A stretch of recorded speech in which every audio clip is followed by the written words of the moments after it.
여러분들을 환영하고 축복합니다. 우리 옆 사람에게 이렇게 인사하겠습니다. 반갑습니다. 환영합니다. 사랑합니다. 오늘 이렇게 비도 오는데 하여튼 오시느라고 참 수고 많았습니다. 여러분 예배는 정말 우리의 큰 기쁨이죠. 하나님과의 로맨스라고 우리 마틴 로이 존스 목사님은 얘기했는데 이 땅에서 행할 수 있는 가장 큰 축복이고 로맨스입니다. 오늘 말씀 제목은 영적인 열정을 회복하라 라는 제목으로 하나님 말씀을 증거하겠습니다. 여러분 성경은 아벨은 믿음이 있었고 또 가인은 그렇지 못했다고 말씀하고 있습니다. 그렇다면 가인과 아벨의 차이점은 무엇일까? 저는 이렇게 해석을 하고 싶은데 아벨은 하나님을 바라보았고 가인은 자기 자신을 바라보았다는 것이죠. 그리고 이것이 바로 이 두 사람의 큰 인생에 큰 차이를 만들어냈다는 거예요. 그러니까 여러분 어떤 순간 우리가 누구를 바라보느냐가 참 중요합니다. 뭐 선인과 악인 그러는데 사실 사람은 뭐 성경 말씀에도 의인은 하나도 없다 이런 말씀이 있지 않습니까? 사람이 어떤 의미에서 다 비슷비슷한데 그 순간 우리가 누구를 바라보느냐에 따라서 우리의 운명이 갈리고 또 우리의 인생 자체가 더 행복해질 수가 있다는 것이죠. 그래서 여러분 오늘도 예배드리러 이렇게 오셨는데 중요한 거는 이 예배 안에서 하나님을 보아야 한다는 것이죠. 하나님을 바라보아야 한다. 어떤 분들은 예배 오면 그냥 시험 들어서 가시는 분도 있어요. 뭐 저희 교회는 없겠지만 제가 이전에 있었던 교회에서도 와가지고 이렇게 사람 보고 쟤는 도대체 왜 온 거야? 이렇게 교회 와도 뭐라 그러고 또 이렇게 설교가 너무 길다는 등 또 지루하다는 등 뭐 찬송가가 이렇게 기냐는 등 이렇게 하다가 하나님을 못 보고 시험 들어서 가시는 분도 있습니다. 여러분 하나님은 우리가 이렇게 중심으로 하나님께 예배드리기를 원하신다는 거죠. 그래서 사람은 외모를 보고 겉모양을 보지만 하나님은 우리의 중심과 태도를 보시는 것입니다. 네, 우리 여러분 중국에 있는 지하교회 성도들 제가 예전에 한번 얘기 드린 적 있는 것 같기도 한데 중국의 지하교회에서 예배드리는데 한 찬송가를 3시간씩 부른다 그래요. 왜 그럴까요? 찬송가가 99절까지 있어요. 우리 같으면 도망가겠죠? 네, 우리 같으면 정말 막 화를 낼 수 있는 상황인데 찬송가를 3시간, 2시간씩 부른다는 거예요. 설교를 4시간을 듣습니다. 신학교 교수님들이 중국의 지하교회 가면 그렇게 4시간을 한다고 그래서 준비를 많이 해갖고 가셔야 돼요. 4시간을 들었는데도 또 해달라고. 그러니까 거기서 성령의 역사를 안 할 수가 없을 것 같아요. 제가 볼 때. 그런 간절함과 사모함으로. 여러분 지금 중국이 선교사님들을 다 내쫓았는데 그런 악행을 저질렀지만 사실 지금 전 세계에서 가장 부흥하는 교회는 중국의 지하교회입니다. 1억 명이 넘는다 그래요. 여러분 우리가 삶이 피곤하죠. 따분하고 지루하기도 하고. 왜 그럴까요? 사랑이 식었기 때문에 그렇다는 것이죠. 하나님에 대한 사랑 또 우리의 삶에 대한 사랑이 식었기 때문에 그럴 확률이 큽니다. 사랑이 식지 않으면 아무 문제가 없는데 사랑이 식었기 때문에 인생도 재미없고 또 지루하고 따분할 수가 있습니다. 여러분 성경은 이렇게 말씀하고 있는데 야곱은 라헬을 사랑해서 7년을 수일같이 여겼다. 저도 참 좋아하는 구절이에요. 야곱이 라헬을 사랑해서 7년을 수일같이 여겼다. 여러분 사랑의 힘이 7년이 보통 긴 기간입니까? 근데 며칠처럼 여겼다는 거죠. 라헬을 사랑했기 때문에. 여러분 사랑의 힘이 이렇게 막강하다는 거예요. 여러분 야곱의 일대기를 보면서 우리는 하나님을 느끼게 됐는데요. 여러분 좋은 신앙이란 무엇일까요? 좋은 신앙이란 바로 후대의 사람들에게까지도 하나님을 느끼게 해주고 깨닫게 해주는 그런 신앙이 바로 좋은 신앙이라고 할 수가 있습니다. 갈렙도 그런 사람이었죠. 갈렙도 믿음의 발자취를 후손들에게 잘 보여준 그런 사람이었습니다. 오늘 우리가 살펴볼 에녹이라는 사람도 바로 이러한 사람 중에 한 사람이었는데 에녹은 하나님과 무려 300년 동안 동행을 했다. 이런 말씀을 하고 있어요. 영어 성경에 보니까 working with God이에요. 하나님과 함께 걸었다는 거예요. 여러분 300년을 동행했다고 하면 참 대단하지 않습니까? 우리는 10년이면 식을 거 다 식는데 몸 안에서 식을 수 있는 게 다 식는데 300년 동안 하나님과 동행했다. 제가 이렇게 성경에서 읽어보면서 300년이면 도대체 언제적일까? 이런 생각을 해보니까 1700년대 우리나라 숙종 때 정약용 선생이 태어났던 때가 1760년대인가 그런데 그때부터 지금까지 계속 하나님을 사랑하면서 그분과 동행해 왔다는 것이죠. 여러분, 지금 하는 일을 우리가 300년 동안 할 수 있을까요? 여러분, 지금 같이 살고 있는 남편, 부인하고 300년 동안 살 수 있겠습니까? 말을 안 하시네요. 예. 저는 살 수 있다고 고백해야 됩니다. 저는 살 수 있습니다. 여러분, 정말 300년 동안 뭘 한다라는 게 이게 보통 어려운 일이 아니라는 거죠. 이 꾸준함. 도대체 아니 1, 2년도 아니고. 목사 장로를 300년을 한다. 아, 참. 제가 지금 목사를 20년 넘게 하고 있는데 이제 20년인데 이렇게 좀 힘에 붙일 때가 있는데 이걸 앞으로 280년을 더 한다. 그런 숨 막힐 수도 있을 거라는 그런 생각이 막 들고 그렇습니다. 감사한 일이지만 힘들겠죠. 여러분, 그러나 에녹은 이렇게 300년 동안 하나님과 동행을 했다는 거예요. 그래서 에녹에 대한 기록이 몇 구절 안 되는데도 불구하고 히브리서는 이 에녹을 믿음의 사람 두 번째로 성경에 기록을 하고 있습니다. 히브리서 11장 5절 보니까 믿음으로 에녹은 죽음을 보지 않고 옮겨졌으니 하나님이 그를 옮기심으로 다시 보이지 아니하였느니라. 그는 옮겨지기 전에 하나님을 기쁘시게 하는 자라 하는 증거를 받았느니라.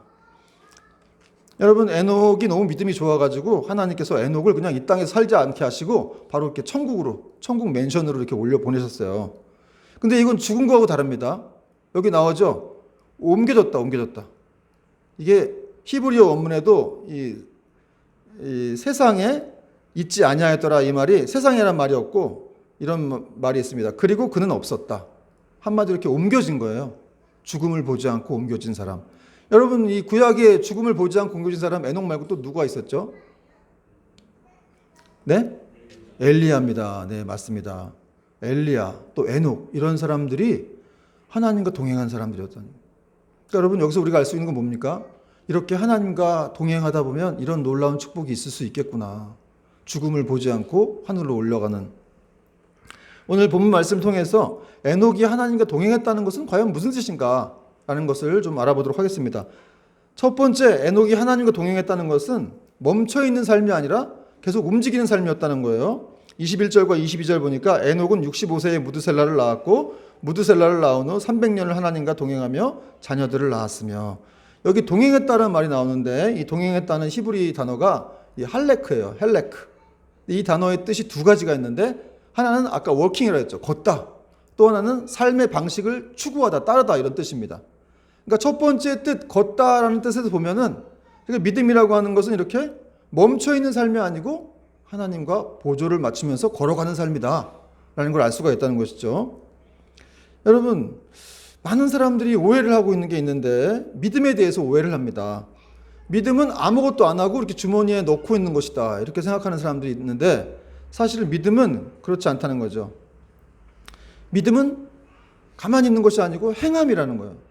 그래서 믿음의 사도들의 행적을 기록한 사도행전을 영어로 뭐라고 합니까? 액츠라고 그랬죠. 액츠. 행동하다입니다. 이 철로 역정을 쓴 존 번연도 믿음은 전이다 그랬어요. 여정이다. 그리고 그가 철로 역정에서 그 여정을 잘 표현했습니다.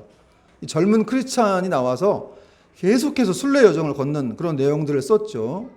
여러분, 철로 역정 굉장히 중요한 책인데 이 책을 막 100번씩 읽으신 분도 있고 그렇습니다. 이 성경 버금가는 그런 책이에요. 이걸 많이 읽으면 좋고 찰스 스펄전 같은 목사님들은 이 철로 역정을 설교를 할 때마다 이 철로 역정 얘기를 하시고 그랬더라고요.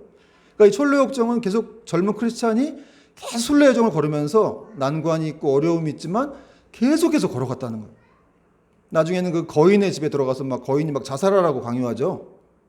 큰 절망 가운데에서도 그러나 함께 동행하는 이 소망이라는 존재, 지금 예수님 정도로 볼 수 있는데, 성령님 정도로 볼 수 있는데 이분의 도움으로 계속해서 그걸 뚫고 나가고 결국 천국에 들어가는 그런 일이 생기게 됩니다.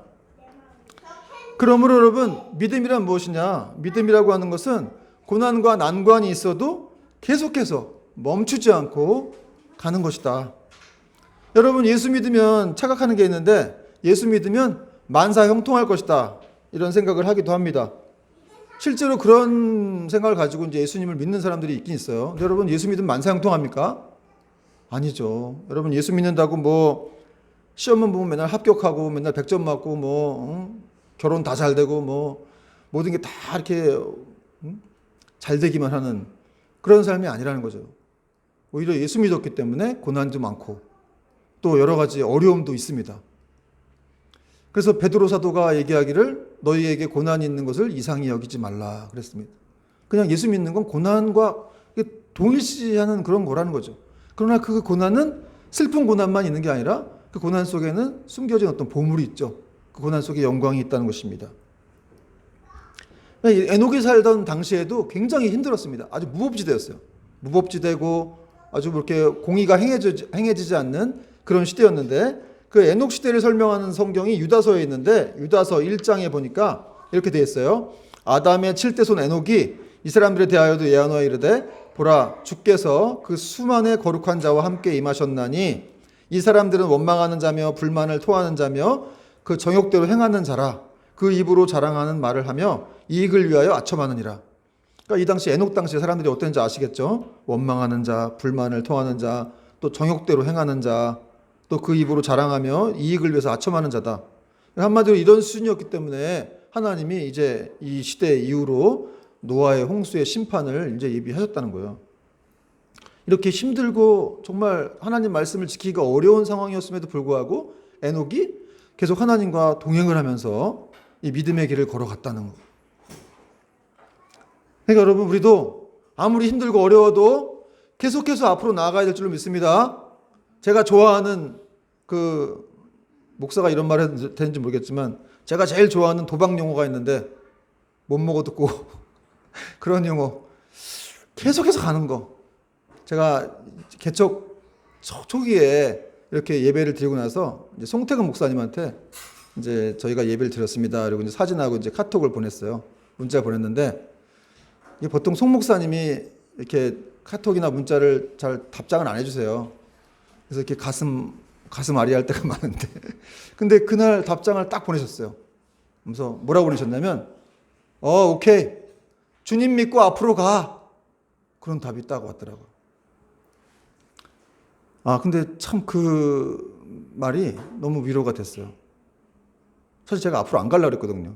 앞으로 안 가고 주저앉고 싶고 개척 초기 뭘 알겠습니까? 지금도 잘 모르겠지만 어쨌든 그때 정말 이렇게 막 두렵고 참 이런 상황 가운데서 어떻게 해야 될지 이런 상황에서 진짜 하나님의 음성 같더라고요.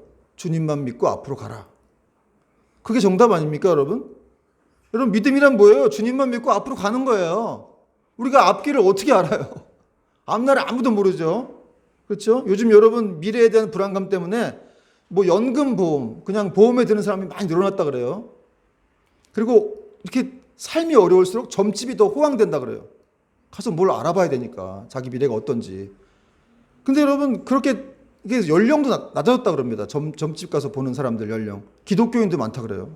그래서 어떤 점집에 가면은 기독교인 환영 이렇게 웃지 못할 이런 문구도 써 있고 카드 환영 이런 식으로 써 있다는 거죠. 근데 여러분 점집에 아무리 용한 점집에 가도 거기에 해결책이 없다는 거예요. 그냥 그 점장이가 어떤 귀신의 힘을 빌어가지고 그냥 맞추는 척하는 것뿐이지 사실은 이렇게 그 불안한 심리를 이용해서 돈을 뺏으려고 하는 거죠. 그거 외에는 없어요. 점장이가 무슨 한 영혼을 그렇게 귀하게 생각하고 이런 게 어디 있겠어요. 우리 기독교인들처럼 예수님처럼 한 영혼을 사랑하고 이런 게 어디 있습니까? 그저 그냥 그 불안한 심리를 이용해서 뭘 뺏어가지고 어떻게 좀 해보려고 하는 거죠. 그러니까 거기 가서는 절대 불안 장애를 극복할 수가 없습니다. 그럼 어떻게 극복하느냐? 불안 장애는 바로 우리의 미래를 누가 붙들고 계세요? 예수님이 붙들고 계시잖아요. 그렇죠? 여러분 그거 인정하시고 믿으셔야 돼요. 우리의 미래는 예수님이 붙들고 계신다. 빌리그람 목사님이 지금 돌아가셨지만 예전에 이제 어떤 집회에서 미래에 대한 그 설교를 장래에 대한 설교를 하고 내려오셨대요. 이 장래가 어떠할지. 그래서 어떤 기자가 와가지고 목사님이 지금 미래에 대한 어떤 예언적 그런 설교를 하고 내려오셨는데 그럼 목사님의 미래는 어떻게 될지 아십니까? 이렇게 기자가 장돌한 질문을 물어봤어요. 그랬더니 이 빌리그람 목사님이 그랬다고 합니다. 저는 저의 미래에 대해서 알지 못합니다. 그러나 한 가지 분명한 것은 내 미래를 누가 붙들고 있는지를 난 알고 있다. 그런 말을 했다는 거죠. 여러분, 우리의 인생의 크고 작은 주권이 하나님께 있다는 걸 우리가 인정해야 돼요. 우리가 이렇게 숨쉬고 살고 직장 다니고 먹고 살고 하는 모든 것들, 우리 자녀를 돌보고 하는 부분들 다 하나님에 의해서, 그분에 의해서, 그 섭리에 의해서, 그 주권에 의해서 이렇게 우리가 살아가고 있다는 사실입니다. 그래서 우리는 우리 앞길을 어떻게 가야 될지 모르지만, 그러나 우리 하나님은 우리가 갈 길을 아신다는 거죠. 아브라함은 자기가 나아갈 길을 알지 못했어요. 그러나 그 갈 바를 하나님은 아셨다는 것이죠. 그래서 어떤 때 이렇게 부르기도 하세요.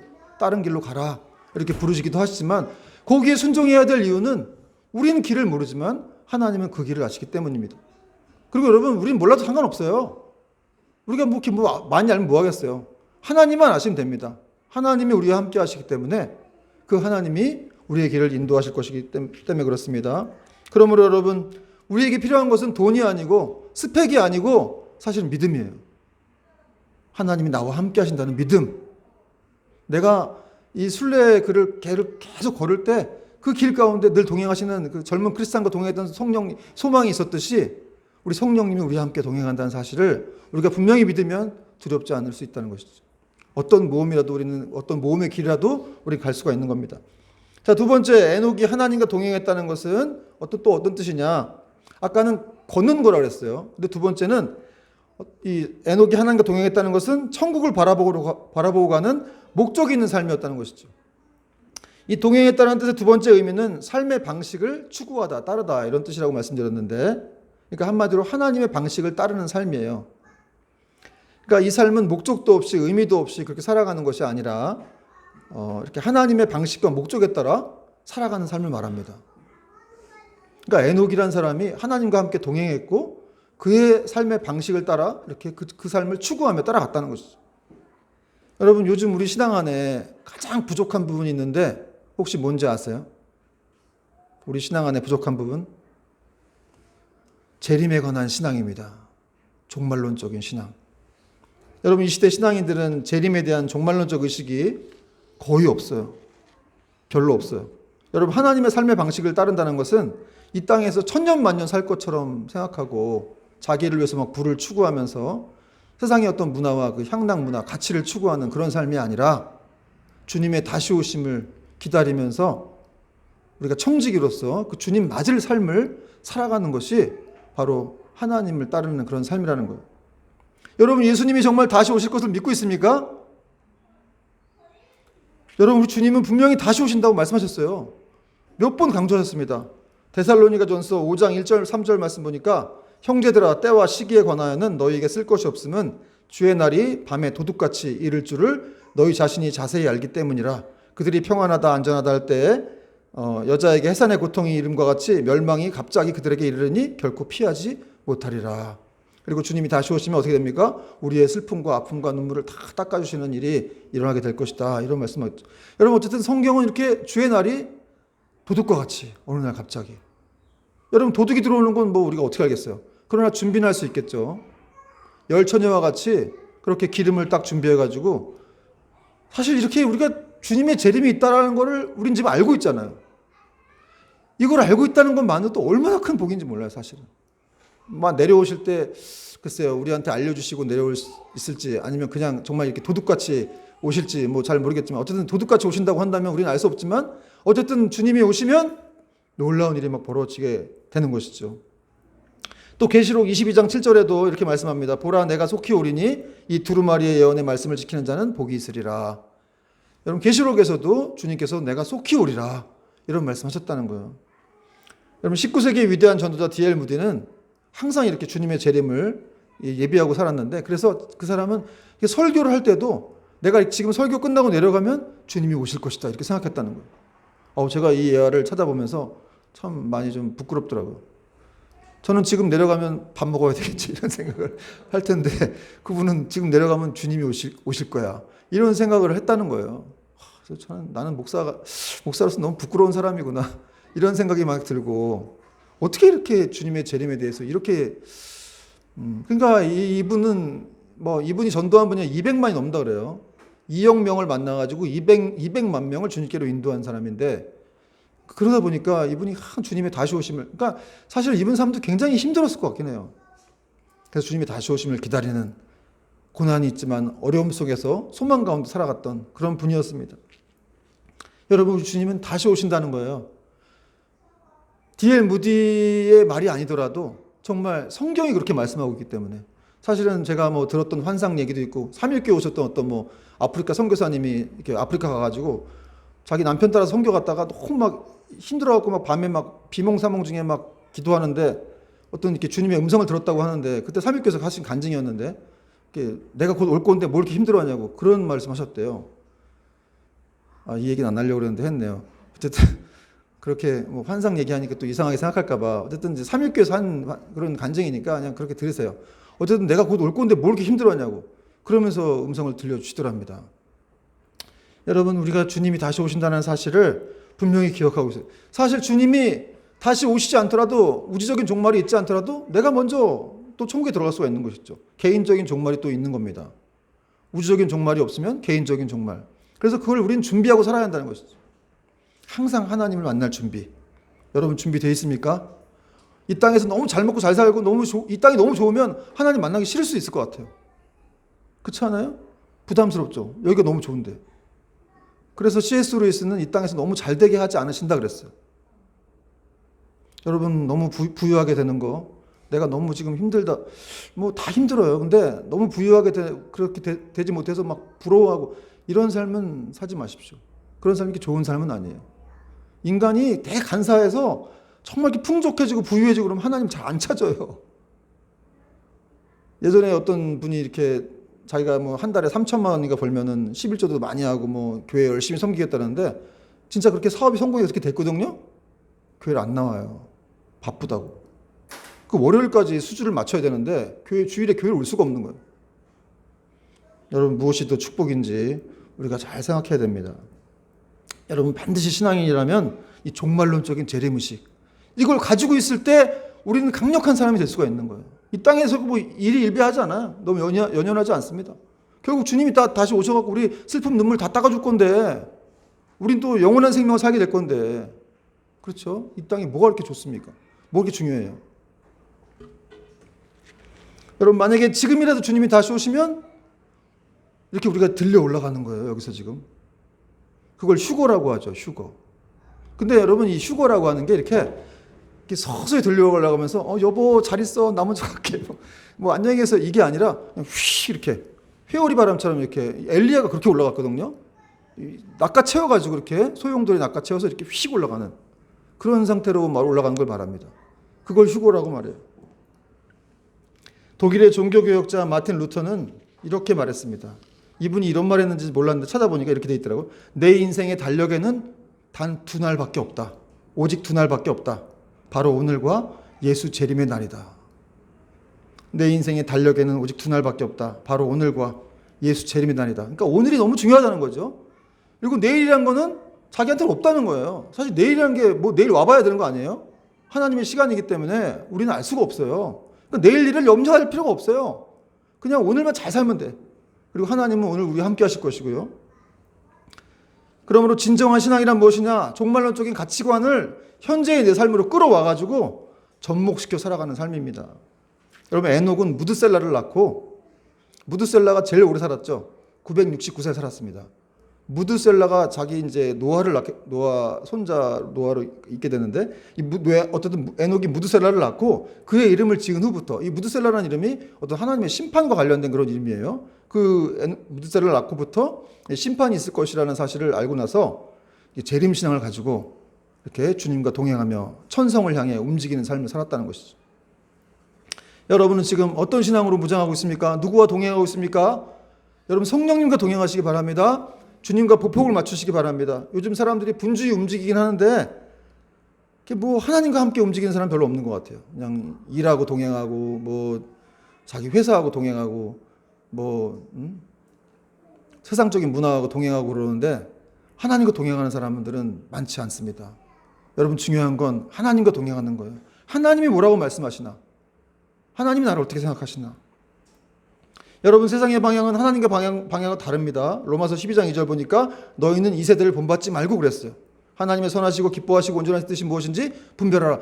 이 세대를 본받지 말라는 말은 이 세대가 추구하는 가치에 의해서 문화에 의해서 네가 지배받지 말라는 거예요. 서양 사람들은 이게 좋다면 일로 다 가고 뭐 의사 좋다면 의사 다 배우고 공무원 좋다면 공무원 시험 다 가고 그렇죠. 뭐 부동산 좋다면 부동산 다 살려고 그러고 그러지 말라는 거예요. 2세대를 본받지 말라고 그랬어요. 그러지 말고 하나님의 음성을 들으라는 거죠. 다른 사람이 그거 다 돈을 다 모으고 뭐 난 여태까지 50이 넘었는데 내가 지금 돈도 안 모으고 뭐 하나 이런 생각이 들 때가 있죠. 여태까지 난 뭐 한 건가.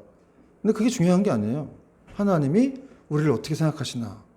돈은 없어도 괜찮습니다. 하나님이 우리를 어떻게 생각하시나. 그게 중요한 것입니다. 여러분, 하나님의 방향은 세상의 방향과 역류하는 방향입니다. 그래서 마치 연어가 힘찬 강물을 거슬러 올라가듯이 하나님의 사람도 세상과 역류하면서 그렇게 올라가야 한다는 것이죠. 여러분, 하나님께서는 우리가 에녹처럼 이렇게 이 황무지 같은 세상 속에서 세상과 역류하면서 하나님을 향해 함께 걷기를 원하신다는 거예요.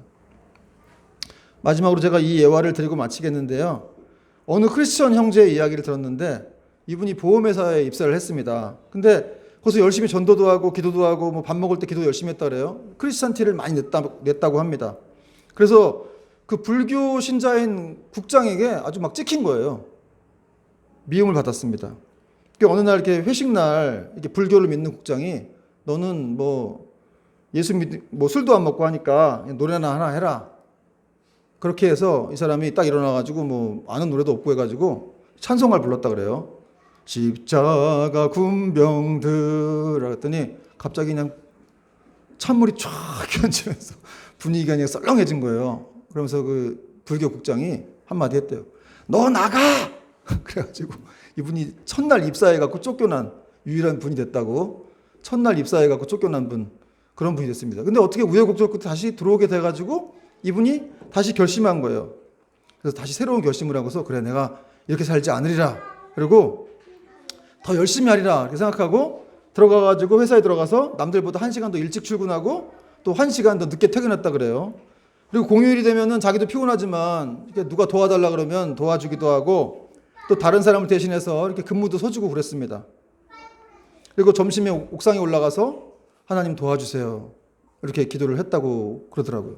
20분 30분씩 밥 먹고 옥상에 올라가서 기도를 했다고 합니다. 하나님 도와주세요. 이렇게 하니까 이제 많은 사람들로부터 서서히 인정을 받기 시작했습니다. 그리고 이제 얼마 후에 국장을 이제 이렇게 국장 그 승진하는 심사가 있었는데 거기 자기도 후보로 뽑혔다 그래요. 근데 그래서 기적이다 생각했는데 가보니까 그 국장을 뽑는 심사위원 중에 그 불교 국장이 거기 앉아있더라는 거예요. 그래서 아이고 나는 틀렸다. 난 다 떨어졌구나 이렇게 생각했는데 그 불교 국장이 그러더랍니다. 저 친구는 예수 믿는 거 빼고는 다 KS야. 응? 저 사람 무조건 통과시켜. 이렇게 말했다는 거예요. 그래서 심사에서 통과돼가지고 이분이 기적적으로 혼자 국장이 됐습니다. 그런데 국장이 돼 보니까 굉장히 또 비리가 많았다 그래요. 납품을 하는 상대 측에서 잘 봐달라고 계속 뇌물을 상납해 왔습니다. 그래서 뇌물을 다 없애고 공정하게 거래를 했는데 그랬더니 더 큰일이 났습니다. 이 뇌물이 작은 줄 알고 회사에서 더 큰 뇌물들을 막 보내온 거예요. 그래서 자동차에 가면 매일 트렁크에 막 뇌물들이 가득 차 있고 선물들이 또 집에 가도 누가 보내온 건지도 모르는 그런 선물들 뇌물들이 막 가득 차 있더라는 거죠. 그래서 이참에 아예 그냥 그래 몇몇 회사를 잘라버리자 이래가지고 회사를 막 잘랐더니 더 큰일이 났어요. 이 상부에서 난리가 난 거예요. 왜냐하면 이 크리스찬이 뇌물이 들어오면 혼자 다 먹는 줄 알고 또 위에서 또 아주 괘씸하게 생각을 한 겁니다. 그러니까 1년 동안 얼마나 많은 그냥 그 뭐 비난과 모함성 루머가 막 나돌기 시작했다는 거죠. 그리고 국장을 맡은 지 1년 후에 드디어 이제 위에서 부르기 시작했습니다. 그래서 자기가 이제 사표를 준비해가지고 사장실에 들어갔다 그래요. 항상 이분은 사표를 준비하고 다닌다 그러더라고요. 그리고 고개를 숙이고 이제 사장님 말을 기다리고 있는데 사장님이 이렇게 말을 하더랍니다. 자네가 한 일들은 그동안 내가 다 들었네. 잘했어. 계속 밀어붙여. 이렇게 얘기하더라는 거예요. 자기가 모함이 많아가지고 항상 사표를 들고 다녔는데 그 이번에도 이제 나가라 그럴 줄 알고 정말 걱정하고 들어갔는데 사장님이 계속 밀어붙이라는 것이었다는 것이죠. 여러분 정말 이런 삶이야말로 정말 세상의 방향과 역류하면서 살아가는 삶이 아니겠습니까? 여러분 물론 직장인이 이렇게 산다는 것은 쉬운 일은 아니에요. 굉장히 어렵습니다. 그러나 정말 우리가 에녹과 같이 하나님 나라를 소망하고 그분을 만날 것을 기대한다면 이렇게 살아갈 수 있어야 된다는 것이죠. 그리고 이 땅에서 하나님 말씀을 지키게 되면 뭐 손해만 보고 소망이 없게 될 것이다. 이런 생각도 하게 되지만 그러나 하나님이 역사하면 소망이 없지 않습니다. 분명히 하나님이 인도하시고 이끌어내시면 소망이 있는 일들이 생겨난다는 거죠. 왜 하나님 말씀 지키면 무조건 다 소망이 없다고 생각해요? 세상에서 안 통할 것이다. 그건 우리의 생각 아니겠습니까? 여러분 바울이 로마서 8장에서 이런 말 했어요. 하나님이 우리를 위하시면 누가 우리를 대적하리요? 그렇죠. 여러분 하나님이 여러분 편에 서시면 누가 여러분을 대적하겠어요? 아무도 대적할 수 없습니다. 그리고 끝부분에 이렇게 말씀하고 있죠. 결코 우리를 주 예수 그리스도 사랑해서 우리를 끊을 수가 없으리라. 여러분 어떤 공격이 있다 할지라도 누가 방해를 한다 할지라도 하나님의 사랑에서 하나님이 여러분을 사랑하는 사랑에서 끊을 수가 없다는 것이죠. 제가 제일 좋아하는 찬양이 있는데 주님 말씀하시면 내가 나아가리다라는 찬양입니다. 여러분 예수님께서 베드로에게 다시 사명을 주시기 위해서 갈릴리 바다 오셔서 네가 나를 사랑하느냐 내 양을 먹이라고 세 번 말씀하신 다음에 그 다음에 아주 아리송한 말씀하셨어요. 무슨 말씀하셨냐면 요한복음 21장 18절인데 내가 진실로 진실로 네게 이르노니 네가 젊어서는 스스로 띠띠고 원하는 곳으로 다녔거니와 늙어서는 네 팔을 벌리리니 남이 네게 띠띠우고 원하지 아니하는 곳으로 데려가리라. 여러분 무슨 말일까요? 참된 신앙이란 내 뜻과 내 생각대로 하는 것이 아니라 주님의 뜻과 주님의 생각대로 바로 해야 되는 것이 참된 신앙이라는 것이죠. 생각해보면 저도 참 신앙 초기에는 제 멋대로 막 했던 것 같아요. 제 생각과 제 뜻대로 계획 다 세워놓고 막 그렇게 될 것이다 했지만 결국 지금 돌아보니까 결국 신앙이란 하나님이 인도하신 대로 끌려가는 것이 맞다라는 생각이 들었습니다. 여러분 이렇게 하나님이 떠미실 때가 있고 끌으실 때가 있어요. 그럼 그냥 떠밀리면 되고 끌려가면 되는 거예요. 마치 그 떠밀리는 것 때문에 뭐 회사에서 어떤 뭐 좀 주목받지 못하는 지역으로 가는 경우도 있겠지만 그때부터 또 하나님의 음성이 들리기 시작하는 것입니다. 세상적으로는 거기 가면은 출세의 길이 막히는 것처럼 보이겠지만 다 끝난 것처럼 보이지만 사실은 하나님이 떠미셨기 때문에 다시 거기서 이제 끌어올리실 수도 있는 분이 하나님이라는 사실을 우리가 알아야 한다는 거죠. 여러분 예수님께서 베드로를 처음 만났을 때 하셨던 말씀이 있어요. 뭡니까? 나를 따르라. 나를 따르라. 그렇습니다, 여러분. 주님을 따르는 것, 세상을 따르는 것이 아니라 그 누구도 따르는 것이 아니라 바로 주님을 따르는 것. 그것이 바로 신앙이고 진정한 믿음이고 동행이라는 사실입니다. 여러분 어려움과 난관이 있어도 계속해서 주님 믿고 앞으로 가야 됩니다. 에녹과 같이 또 계속 하나님과 동행하며 순례 여정을 떠나는 저와 여러분이 되기를 주님의 이름으로 축원합니다. 찬양하겠습니다.